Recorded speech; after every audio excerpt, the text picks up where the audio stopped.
Guvernatori i Bankës së Shqipërisë Gent Seko është thirrur 2 herë për të marrë në pyetje nga SPAK në lidhje me dosjen e mikrokredive.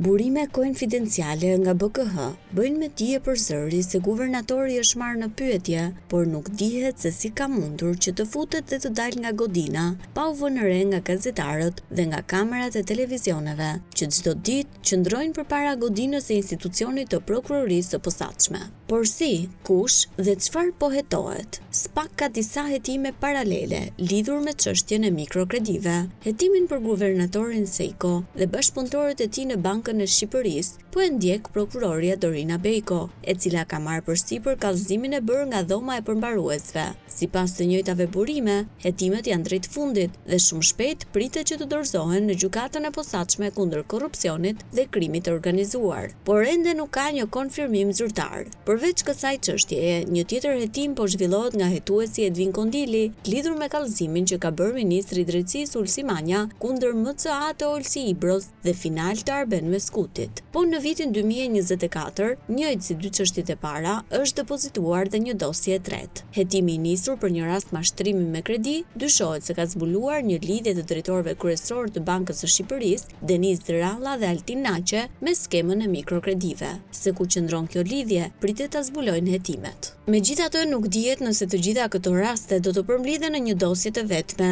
apo do të hetohen veçmas dhe të palidhura me njëra tjetrën. Më shumë do të mësojmë kur SPAK të ndërmarrë veprime për të vënë përpara përgjegjësisë të gjithë ata që mashtruan më shumë se 100.000 shqiptar që kanë rënë pre e skemës piramidale.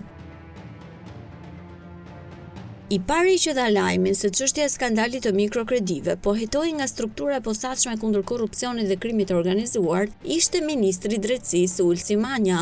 Lajmin e dha gjatë një raportimi në Komisionin e Ligjeve më 10 maj 2024, por çështje të hapura kishte edhe në prokurorinë e Tiranës, që me sa duket kanë kaluar edhe ato në SPAK. Pak muaj më parë, Mikrokredit Albania dhe Final, të dyja shoqëritë e mbledhjes së borxheve të këqija, u vendosën në sekuestro me urdhër të prokurorisë së Tiranës. Mbi shoqëritë rëndon vepra penale e mashtrimit me pasoja të rënda dhe kryer më shumë se një herë dhe në bashkëpunim dhe pastrim të produkteve të veprës penale. Megjithatë, deri më tani, nga prokuroria e Tiranës nuk jepen sqarime se paratë e kujt janë pastruar përmes kësaj kompanie që tashmë është në sekuestro. Kreu i SPAK, Altin Dumani, konfirmoi gjithashtu nisjen e hetimit për këtë çështje në raportimin që bëri në Komisionin e Ligjeve një vit më parë. Së fundmi është marrë në pyetje nga SPAK edhe ish rektori i Universitetit të Tiranës, Dhori Kule.